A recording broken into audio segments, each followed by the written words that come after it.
नमस्कार दोस्तों, विकास BPSC classes में आप सभी का स्वागत है। तो आज के जो मैंने टॉपिक दिया था ग्रुप में टेस्ट सीरीज़ के लिए, तो उसमें से कई सारे टॉपिक थे। बायोलॉजी से कोशिका, ऊतक, जैव विविधता, वर्गीकरण, जैव विकास, आनुवांशिकता इत्यादि ये सभी चैप्टर आपको कंप्लीट करने के लिए दिए गए थे। वहीं भौतिकी में आपको मात्रक, सदिश अदिश, बल तथा गति का नियम दिया गया था। तो आज हम, क्योंकि बहुत सारे छात्रों का थोड़ी टॉपिक में कन्फ्यूजन हो रही है, तो मैं धीरे धीरे करके आपको ये सारे टॉपिक वीडियो के माध्यम से भी कवर करवा दूंगा। क्योंकि वीडियो के माध्यम से मैं आपको डिटेल में नहीं बताऊंगा, लेकिन जो फैक्ट है, इम्पोर्टेंट फैक्ट है, मैं सिर्फ उसी बातों को बताऊंगा, क्योंकि उतना बताना संभव नहीं है। आप लोग अधिक जानकारी के लिए किसी अन्य बुक का 9th-10th की साइंस के बुक का सहारा ले सकते हैं। तो चलिए, आज जो हम पढ़ाने वाले हैं वह है भौतिकी पढ़ाने वाले हैं। और भौतिकी में मात्रक, सदिश अदिश, बल तथा गति का नियम, ये तीनों चैप्टर आज हम आपको कंप्लीट करवा देंगे। तो चलिए शुरू करते हैं। तो सबसे पहले आज हम लोग पढ़ेंगे मात्रक के बारे में। ठीक है, तो सबसे पहले देखेंगे कि मात्रक क्या होता है। ठीक है, तो मात्रक का अर्थ होता है कि किसी भी भौतिक राशि को मापने या तौलने के लिए हम लोग जिस मानक का प्रयोग करते हैं या जिस मापदंड का प्रयोग करते हैं उसे उस भौतिक राशि का मात्रक कहते हैं। एक बार और ध्यान से सुनिए, किसी भी भौतिक राशि को मापने या तौलने के लिए जिस मानक या मापदंड का प्रयोग किया जाता है उसे उस भौतिक राशि का मात्रक कहते हैं। जैसे हम लोग अगर लंबाई की बात करते हैं तो लंबाई को हम लोग मीटर में भी माप सकते हैं, सेंटीमीटर में भी माप सकते हैं। अगर द्रव्यमान की बात हम लोग करते हैं तो द्रव्यमान को हम लोग केजी में भी माप सकते हैं, ग्राम में भी माप सकते हैं, पाउंड में भी माप सकते हैं। अगर दूरी की बात करें हम लोग तो दूरी को किलोमीटर में माप सकते हैं, मीटर में माप सकते हैं, सेंटीमीटर में माप सकते हैं। तो इस तरीके से एक भौतिक राशि की कई सारे मात्रक होते हैं, उनको हम लोग कई सारे यूनिट में माप सकते हैं।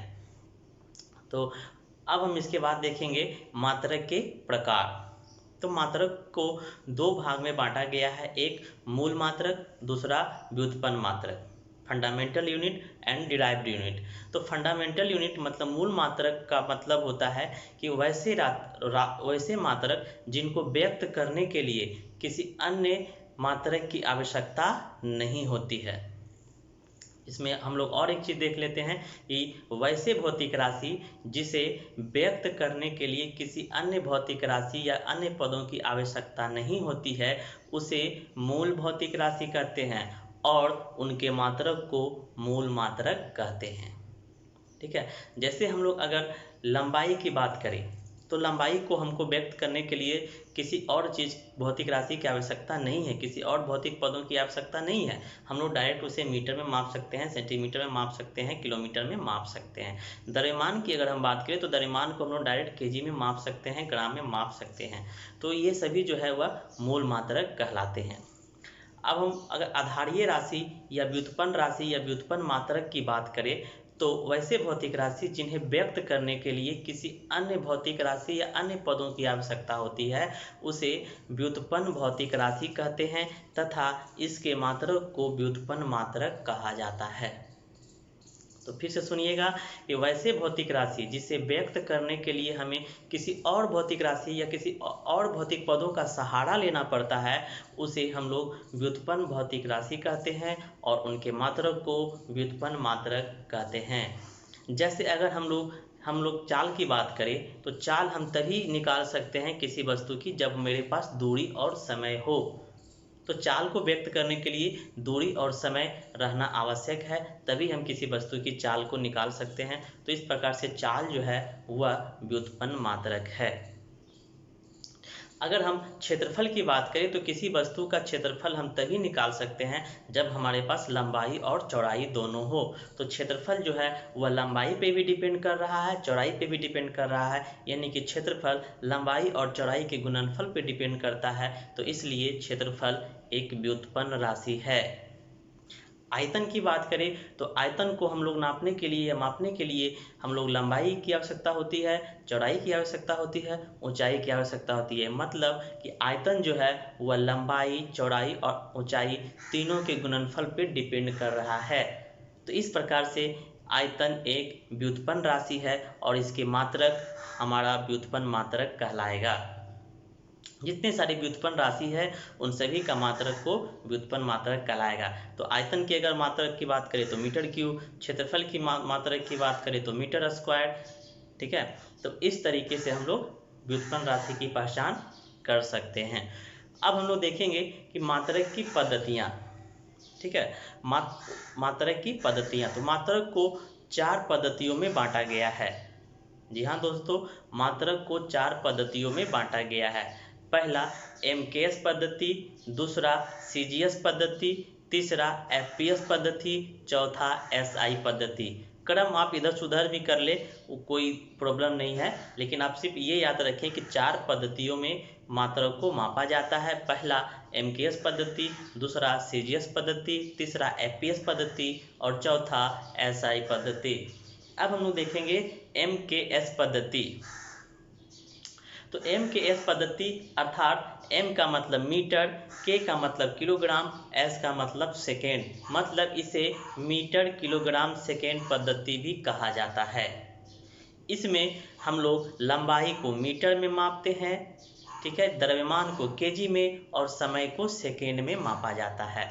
तो MKS पद्धति के तहत लंबाई को मीटर में, द्रव्यमान को केजीग्राम में या किलोग्राम में और समय को सेकेंड में मापता है, और इसी को हम लोग MKS सिस्टम कहते हैं। दूसरा है हमारा CGS सिस्टम। C अर्थात सेंटीमीटर, G अर्थात ग्राम, S अर्थात सेकेंड, मतलब इसका पूरा नाम सेंटीमीटर ग्राम सेकेंड पद्धति है। इसके अंतर्गत हम लोग लंबाई को सेंटीमीटर में मापते हैं, द्रव्यमान को ग्राम में मापते हैं और समय को सेकेंड में मापते हैं। तीसरा हमारा है FPS पद्धति, फुट पाउंड सेकेंड। F अर्थात फुट, P अर्थात पाउंड, S अर्थात सेकेंड, मतलब इस पद्धति के अंतर्गत हम लोग लंबाई को फुट में मापते हैं, द्रव्यमान को पाउंड में मापते हैं और समय को सेकेंड में मापते हैं, इसलिए इसे फुट पाउंड सेकेंड पद्धति भी कहा जाता है। अब आती है बात चौथे नंबर की SI पद्धति, जो कि काफ़ी इम्पोर्टेंट है। तो SI पद्धति, इसका पूरा नाम है इंटरनेशनल सिस्टम पद्धति या इसे अंतर्राष्ट्रीय पद्धति भी कहा जाता है।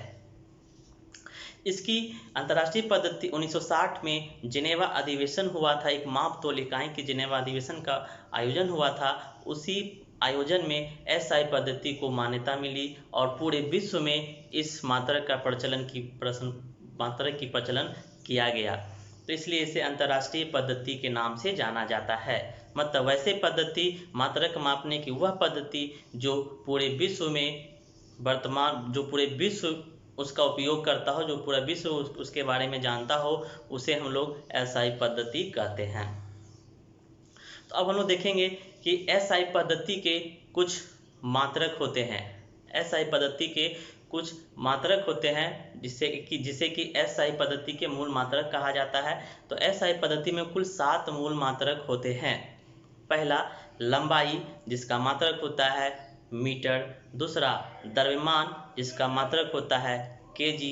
तीसरा समय, जिसका मात्रक होता है सेकेंड। चौथा विद्युत धारा, जिसका मात्रक होता है एम्पियर। पांचवा ताप, जिसका मात्रक होता है केल्विन। छठा पदार्थ की मात्रा, जिसका मात्रक होता है मोल। और पांचवा ज्योति तीव्रता, जिसका की मात्रक होता है कैंडेला। तो इस तरीके से SI पद्धति में 7 मूल भौतिक राशियां के मात्रक होते हैं। इसके अलावा इसमें 2 अन्य मूल मात्रक होते हैं, जिससे कि समतल कोण, जिसको कि हम लोग रेडियन बोलते हैं, और ठोस कोण, जिसको हम लोग रेडियन में मापते हैं। तो ये है हमारा SI पद्धति के मूल मात्रक। अब हम लोग देखेंगे कि विभिन्न भौतिक राशियां का मात्रक। तो कुछ मात्रक है जिनके बारे में हम लोग चर्चा करेंगे। तो सबसे पहले लंबाई, तो लंबाई का मात्रक मीटर होता है। दूसरा द्रव्यमान का मात्रक केजी होता है। समय का मात्रक सेकेंड होता है। ठीक है, ये हम लोग MKS में बात कर रहे हैं। ठीक है, MKS पद्धति में मात्रक की बात कर रहे हैं कि लंबाई का मीटर होता है, द्रव्यमान का केजी होता है, समय का सेकेंड होता है। एसआई पद्धति में भी लंबाई का मीटर होता है, द्रव्यमान का केजी होता है, समय का सेकेंड होता है। अब हम देखते हैं कि क्षेत्रफल की बात करते हैं। तो क्षेत्रफल का मात्रक हम लोग कैसे निकालेंगे किसी भी भौतिक राशि का। तो किसी भी भौतिक राशि का मात्रक निकालने के लिए सबसे पहले हम उन्हें अन्य भौतिक पदों में तोड़ते हैं। जैसे अगर क्षेत्रफल की बात किया जाए तो क्षेत्रफल को हम अन्य भौतिक पदों में तोड़ेंगे। तो क्षेत्रफल को जब अन्य भौतिक पदों में तोड़ेंगे तो हम लोग लिख सकते हैं क्षेत्रफल इक्वल टू लंबाई इंटू चौड़ाई। तो लंबाई को हम लोग मीटर में मापते हैं और चौड़ाई को भी हम लोग मीटर में मापते हैं, अर्थात metre into metre equal to metre square, यानी कि क्षेत्रफल का जो मात्रक हुआ वह मीटर स्क्वायर हुआ। याद रखिएगा, क्षेत्रफल का मात्रक मीटर स्क्वायर। उसी प्रकार से अगर हम आयतन की बात करें तो आयतन इक्वल टू लंबाई चौड़ाई इंटू ऊंचाई। लंबाई को हम लोग मीटर में मापेंगे, चौड़ाई को भी मीटर में मापेंगे और ऊंचाई को भी मीटर में ही मापते हैं, अर्थात metre into metre equal to metre cube, अर्थात आयतन का मात्रक मीटर क्यूब होता है। राशियाँ हैं जिनके मात्रक होते हैं। तो मैं उन सभी भौतिक राशियाँ का तो नहीं, लेकिन जो इम्पोर्टेंट हैं, जो एग्जाम की दृष्टि से महत्वपूर्ण है, मैं उन भौतिक राशियों और उनके मात्रक के बारे में आपको बताता हूँ। तो आप लोग ध्यान से सुने और पीडीएफ में भी उसे पढ़ें। तो चलिए शुरू करते हैं। तो उसके बाद हम लोग चाल के बाद देखते हैं वेग। वेग को अगर हम भौतिक पदों में व्यक्त करते हैं तो वेग बराबर होता है विस्थापन बटे समय। विस्थापन बटे समय यानी कि विस्थापन को हम लोग मीटर में मापते हैं और समय को हम लोग सेकेंड में मापते हैं, अर्थात वेग का मात्रक मीटर प्रति सेकेंड। तो यहाँ से हम लोग यह देखने को मिला कि चाल और वेग दोनों का मात्रक समान है। कभी कभी प्रश्न में पूछा जाता है कि निम्नलिखित में से किन भौतिक राशियों का मात्रक समान है। ऑप्शन तरह तरह के आपको दिए जाएंगे, तो याद रखिएगा कि चाल और वेग का मात्रक समान होता है। अब हम बात करते हैं त्वरण की, जिसे एक्सीलरेशन कहा जाता है।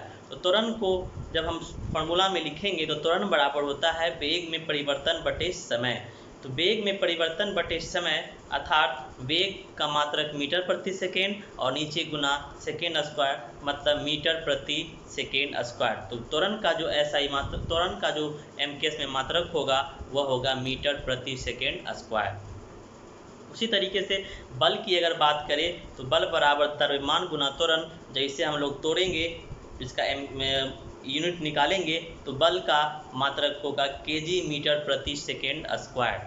जी हाँ, ये बहुत इंपॉर्टेंट है, बल का मात्रक हमेशा पूछा जाता है एमकेएस में। तो एमकेएस में याद रखिएगा केजी मीटर प्रति सेकेंड स्क्वायर। अगर एसआई में पूछा जाए तो एसआई में बल का मात्रक न्यूटन होगा और एसआई की चर्चा हम लोग बाद में करेंगे, अभी हम लोग एमकेएस वाले देख रहे हैं।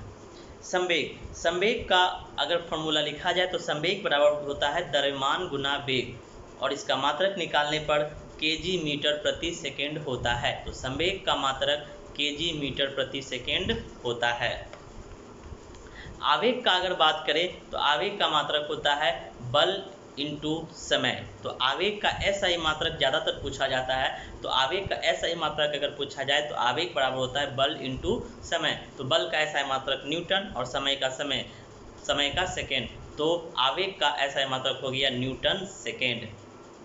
दाब का अगर एसआई मात्रक पूछा जाए तो दाब बराबर होता है बल बटे क्षेत्रफल।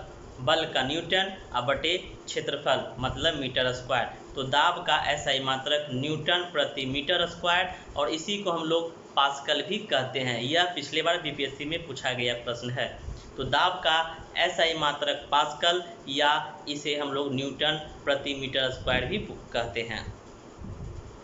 कार्य या ऊर्जा की बात करें तो कार्य या ऊर्जा की एसआई मात्रक जूल होता है या इसे हम लोग न्यूटन मीटर भी कहते हैं।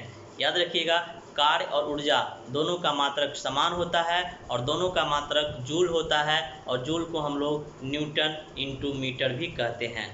शक्ति की बात करें तो शक्ति का एसआई मात्रक वाट होता है, इसे हम लोग जूल प्रति सेकेंड भी कहते हैं। याद रहे दोस्तों, शक्ति को हम लोग ऐसा यूनिट में जूल प्रति सेकेंड भी लिख सकते हैं, जिसे कि वाट कहा जाता है। तो ऑप्शन में पिछले एक TC में पूछा गया था कि शक्ति का SI मात्रक क्या है, तो कई सारे स्टूडेंट गलत कर दिए थे, वाट लगा दिए थे। अगर ऑप्शन में जूल प्रति सेकेंड और वाट दोनों हो तो हम लोग दोनों उस पर टिक करेंगे। आवृत्ति को हम लोग हर्ट्ज में मापा जाता है। इसका SI मात्रक हर्ट्ज होता है, या इसे सेकेंड पावर -1 भी कहा जाता है। अब आता है विकृति, स्ट्रेन। तो याद रहे दोस्तों, विकृति की कोई मात्रक नहीं होती है। ध्यान से सुन ले, नोट करके लिख ले, विकृति की कोई मात्रक नहीं होती है। ये पिछले बार BPSC में पूछा गया प्रश्न है कि निम्नलिखित में से किस भौतिक राशि की कोई मात्रक नहीं होती है। तो याद रखें, वह विकृति है जिसकी कोई मात्रक नहीं होती है। तरंगदैर्घ्य की अगर बात करें तो तरंगदैर्घ्य का SI मात्रक एंगस्ट्रम होता है। ठीक है। ध्वनि की प्रबलता की अगर बात करें तो ध्वनि की प्रबलता डेसिबल होता है। ताप की अगर बात करें तो ताप की SI मात्रक केल्विन होता है। उष्मा की अगर बात करें तो उष्मा का SI मात्रक कैलोरी होता है। ठीक है। तो ये थे कुछ भौतिक राशियों का MKS में मात्रक और कुछ का SI में मात्रक। जो इम्पोर्टेंट था मैंने वो आप सबों को बता दिया। बाकी आप बहुत सारे बुक में इनका भौतिक राशि और उनके मात्रक दिए होते हैं, आप उनसे भी याद कर सकते हैं, लुसेंट से याद कर सकते हैं। कोई भी बुक आप साधारण बुक या कोई स्टैंडर्ड बुक उठा करके उनके भौतिक राशि और उनके मात्रक को याद कर ले, क्योंकि ये बहुत इंपॉर्टेंट चीज़ है। और हर बार एग्जाम में 2 प्रश्न आपको यहाँ से देखने को मिलेंगे उनके यूनिट से।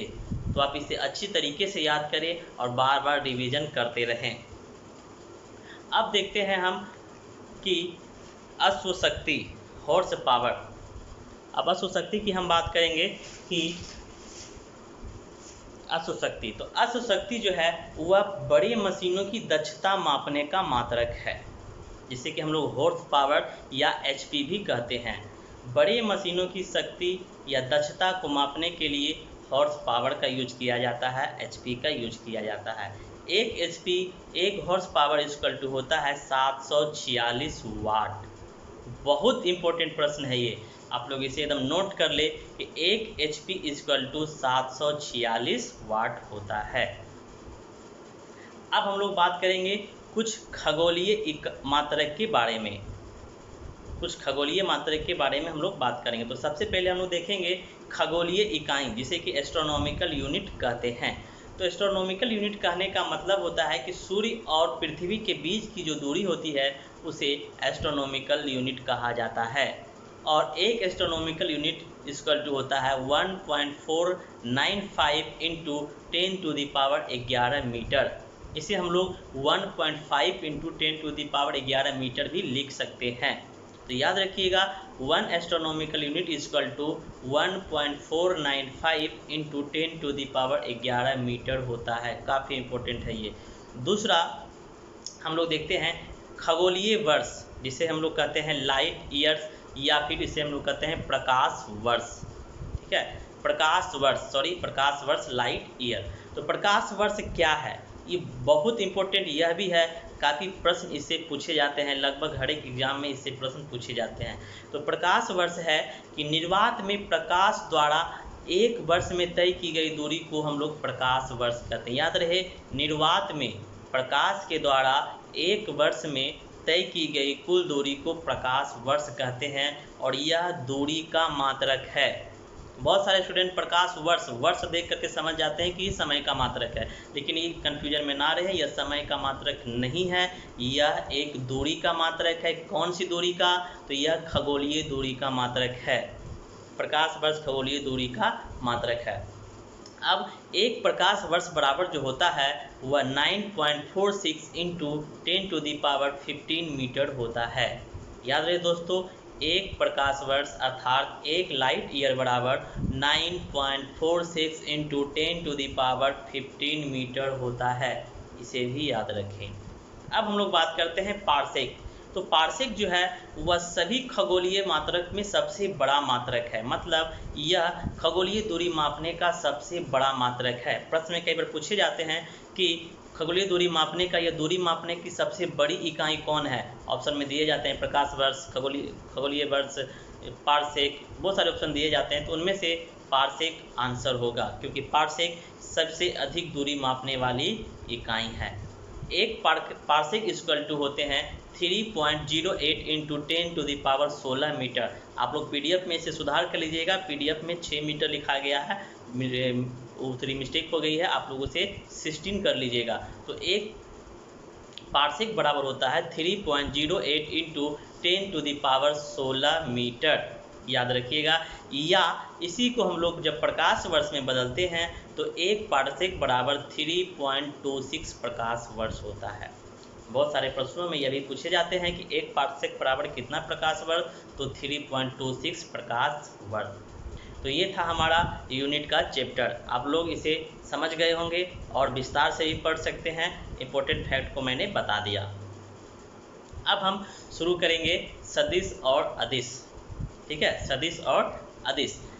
तो सदिश और अदिश में हम लोग देखेंगे कि सदिश का मतलब होता है कि वैसे भौतिक राशियाँ जिनमें परिमाण और दिशा, मैग्नीट्यूड एंड डायरेक्शन दोनों होते हैं, उसे सदिश कहते हैं।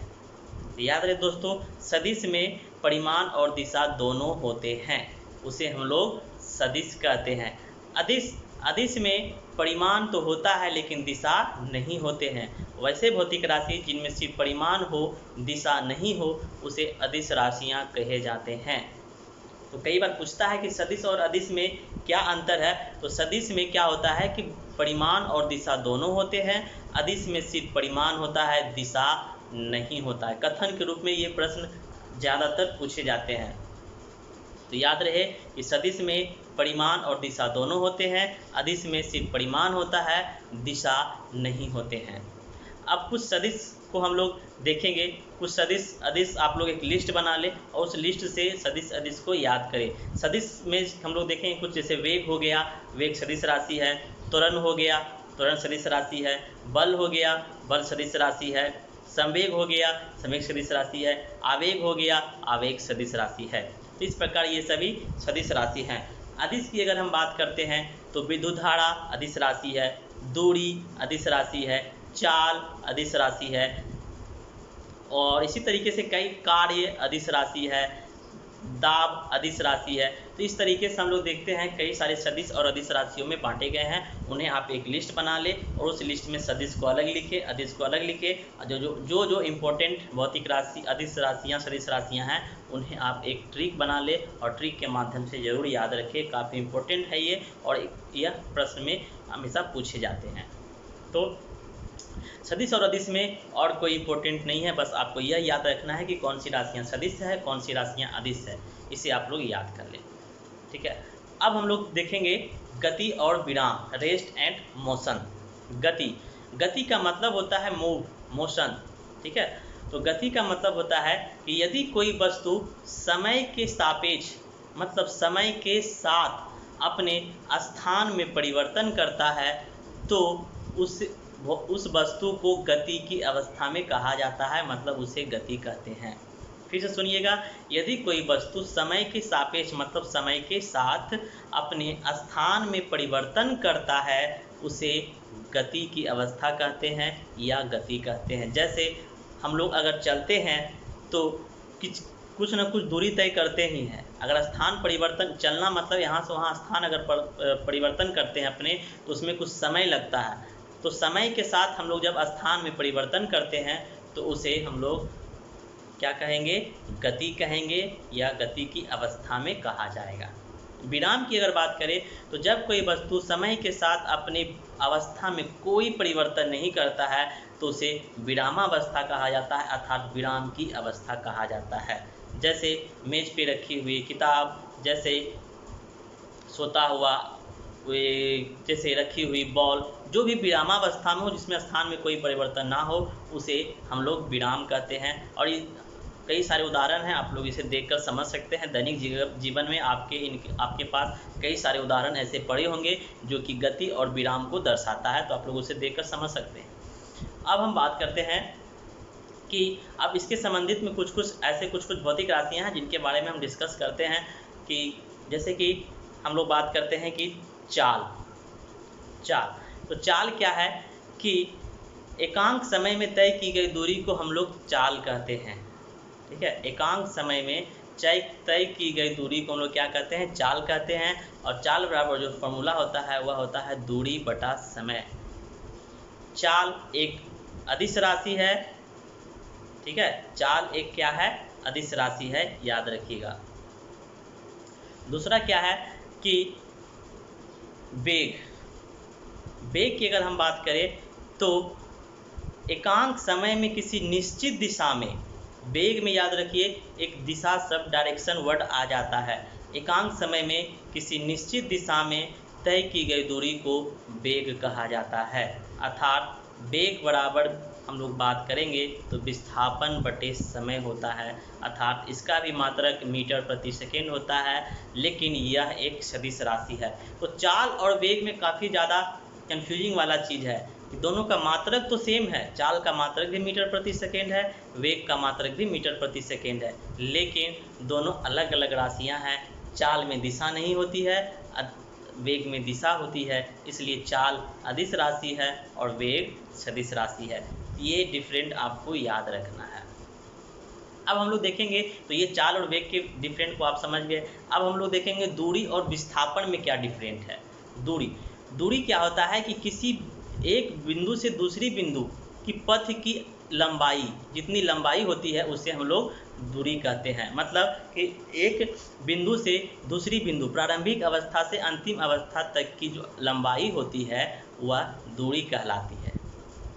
ठीक है, दूरी का मात्रक मीटर होता है और दूरी एक अदिश राशि है।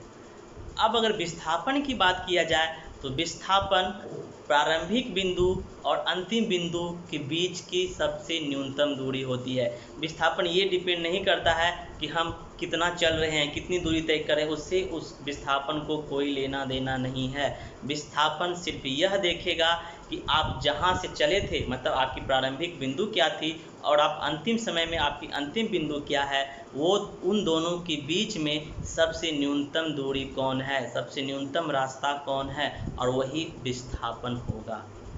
तो याद रखिएगा दूरी और विस्थापन में अंतर क्या है। तो पहला, दूरी प्रारंभिक बिंदु से दूसरी बिंदु तक की कुल लंबाई को कहते हैं, लेकिन विस्थापन जो है वह प्रारंभिक बिंदु और अंतिम बिंदु के बीच की न्यूनतम दूरी होती है।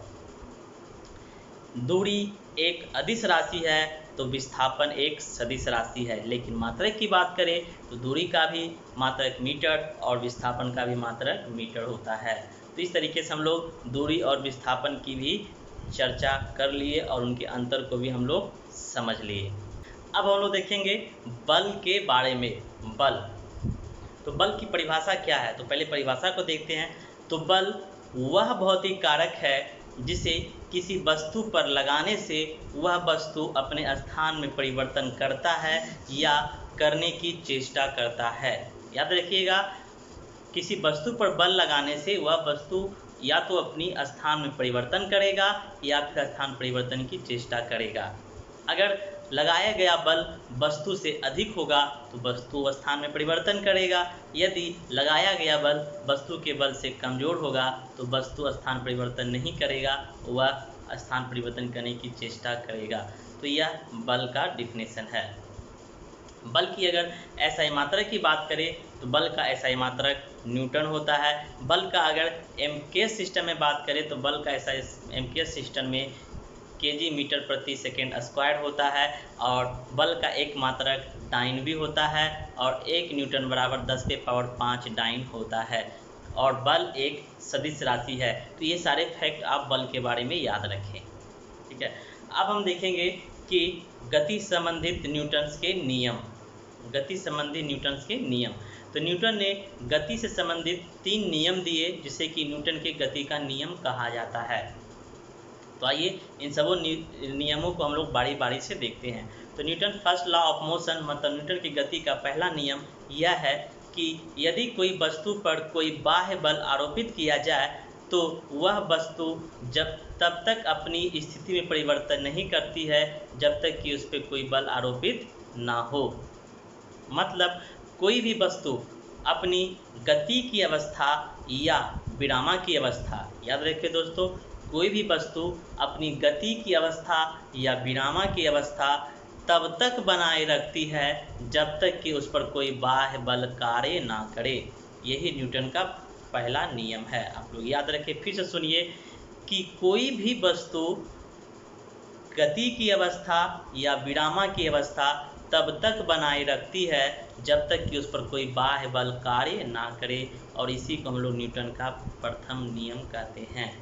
न्यूटन के प्रथम नियम को हम लोग गैलीलियो का नियम या जड़त्व का नियम भी कहते हैं।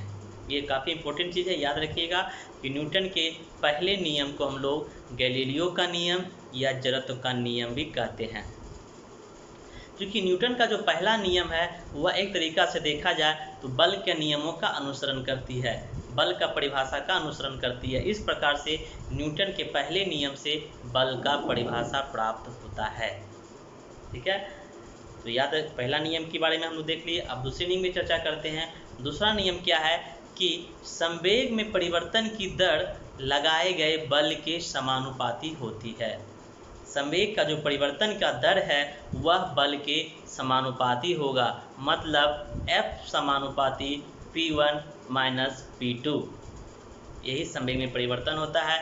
P1 अर्थात संवेग को हम लोग लिखते हैं द्रव्यमान गुना वेग, अर्थात F बराबर P1 into V1 minus P2 into V2। इसको हम लोग सोल्व करने पे हम लोग को बल का सूत्र प्राप्त होता है। तो न्यूटन के दूसरे गति के नियम से बल का सूत्र अर्थात बल का व्यंजक प्राप्त होता है। तो याद रखिएगा, न्यूटन के पहले नियम को गैलीलियो का नियम या जड़त्व का नियम कहा जाता है। न्यूटन के पहले नियम से बल की परिभाषा प्राप्त होता है, वही न्यूटन के दूसरे नियम से बल का सूत्र प्राप्त होता है। अब आते हैं न्यूटन के तीसरे नियम से। न्यूटन का तीसरा नियम कहता है कि प्रत्येक क्रिया की बराबर एवं विपरीत प्रतिक्रिया होती है। यह न्यूटन के तीसरा नियम है। और न्यूटन के तीसरे नियम जो है वह संवेग संरक्षण के सिद्धांत पर आधारित है। संवेग संरक्षण के सिद्धांत पर आधारित है। तो इस प्रकार से आप याद रखिएगा कि न्यूटन के पहले नियम से बल का परिभाषा प्राप्त होता है, न्यूटन के दूसरे नियम से बल का सूत्र प्राप्त होता है, और न्यूटन का तीसरा नियम जो है वह संवेग संरक्षण नियम का पालन करता है। संवेग संरक्षण का नियम हम लोग आगे के अध्याय में पढ़ेंगे।